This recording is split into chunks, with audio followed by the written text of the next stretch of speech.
Exploratorium and the program Try This with Paul Doherty's friends. I'm Paul Doherty, I'm the senior scientist at the Exploratorium, and whenever one of my friends arrives from around the world who I know has interesting things for you to try at home, we rope him into the webcast theater at the Exploratorium and put him to work.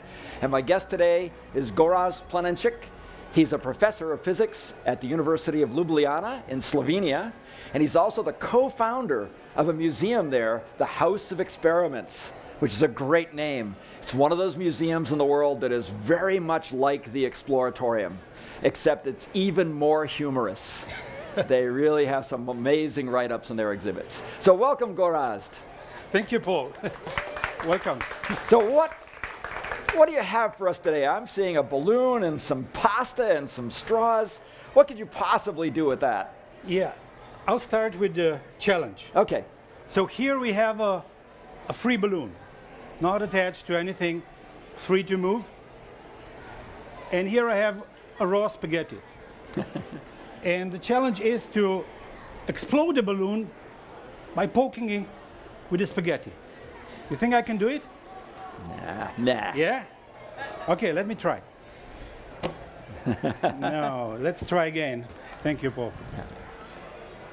Don't touch it. It has to be free balloon and spaghetti. No. Nah, no way. And you could go on, and you will see it's not possible to do it.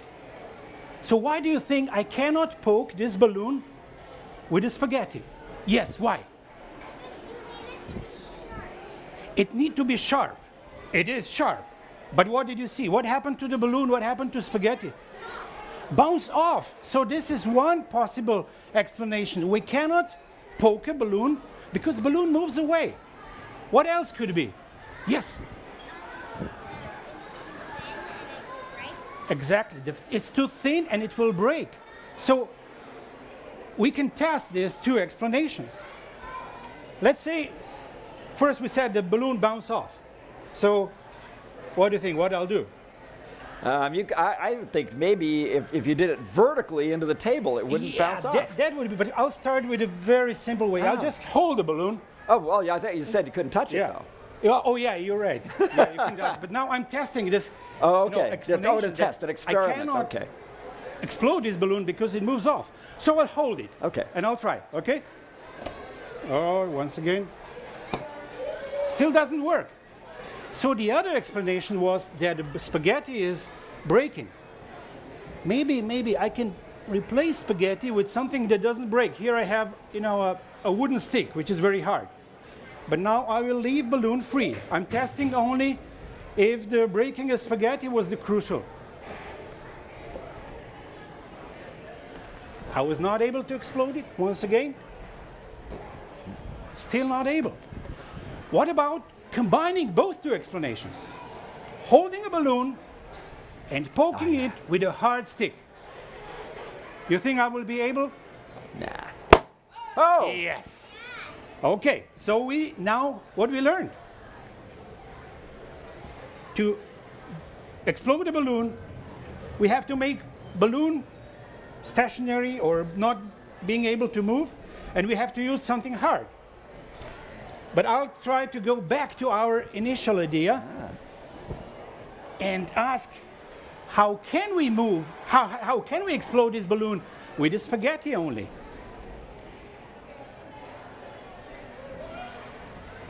With two? Well, let's think what we learned. Spaghetti broke, balloon moved away. So what if I do it so fast that the balloon cannot move away and the spaghetti don't manage to bend and break? How can I make spaghetti very, very fast? This question has been answered by native tribes along the Amazon River. What they do, they have a hollow tubes, they put a little arrow in it, and they shoot animals to eat, for their food. So let's see if we can speed up our spaghetti. Why do we want to speed it up? Because we want everything to happen very fast. So the balloon will not have time to move, and the spaghetti will not have time to break. Okay? So I'll put a spaghetti in. Yeah. Still didn't work. Why do you think it didn't work? Wasn't fast enough, but why not? Yes, please. Your breath is like going so slow, but if the native tribes, Yes. Their lungs, maybe the native tribes have larger lungs and they are, yeah, maybe, you know, I should practice. But there's another thing that, you know, spaghetti is very thin and you see how this straw is thick. So a lot of air just went through without being used to push the spaghetti. Yeah. So I have to improve this method. And to improve this method, I have to use something to, you know, to make this spaghetti snugly fit into the straw. So I'll use some cotton and see if I can do it. Rolling cotton around the spaghetti. You want to show a close-up of that? Yep. So you can see what that looks like? Yeah, and rolling a little bit cotton around the spaghetti. Okay.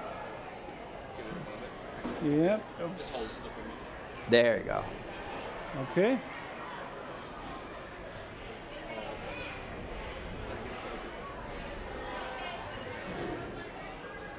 Okay. Oh, there we go. Right up there. Look on the big screen. If you hold it up. Oh, see Yes, there. so Yeah. there it is. And I will Okay. put, now the spaghetti is in the straw. Okay? Let me see now. Oh no! Not yet. Maybe I'm really not strong enough. Let me try again.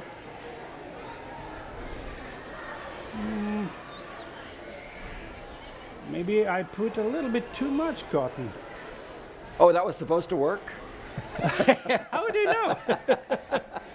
You never know with Yeah, physics, that was you know. supposed to work. But you see, every. Yeah, there you Okay, go. let's try once again. Oh, wow. So, Glad I had my glasses on.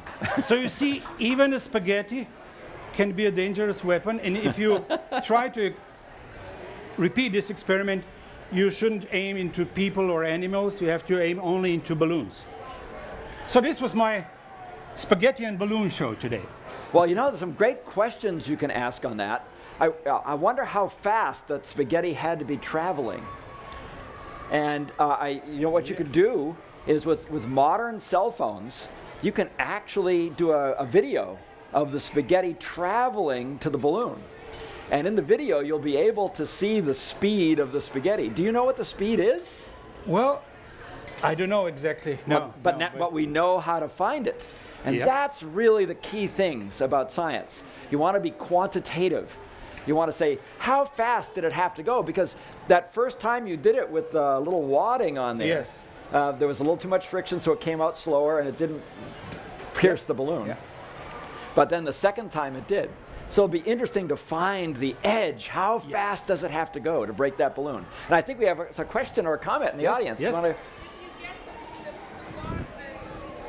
the wad just right, you build up some pressure, wouldn't you? And then it would make it go even faster. Yes, so the comment was, Yeah.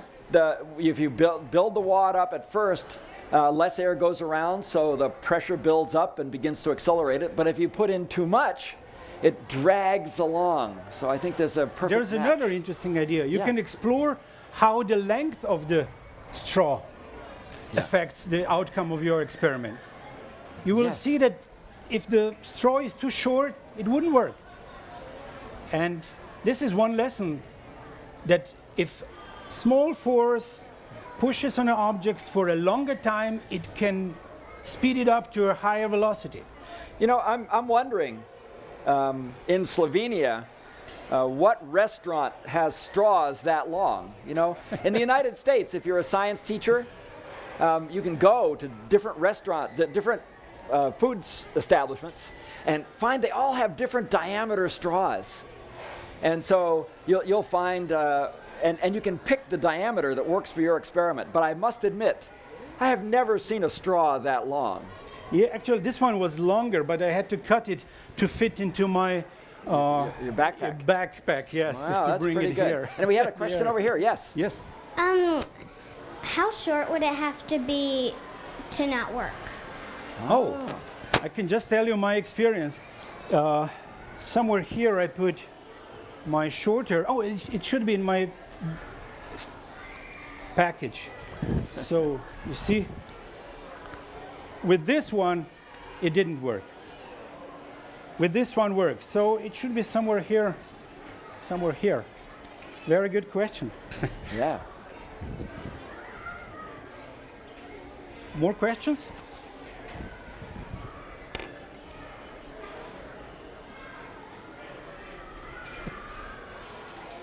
I wonder if anyone has a pin or a safety pin or a pin with them. Anyone in the audience have a pin? You have a pin over there? Oh, yeah. Let's see what I can do with a pin. Oh, thank you. Oh, that's good. Yeah, that's kind of a nice pin. So it turns out, could you inflate a balloon?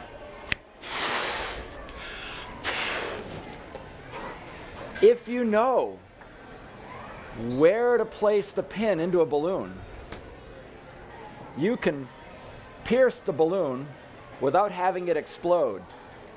Now what are the chances of that? Well, this is a physics experiment, so it's unlikely. But let me just see here what happens when I push the pin into the balloon and pull it out. Okay?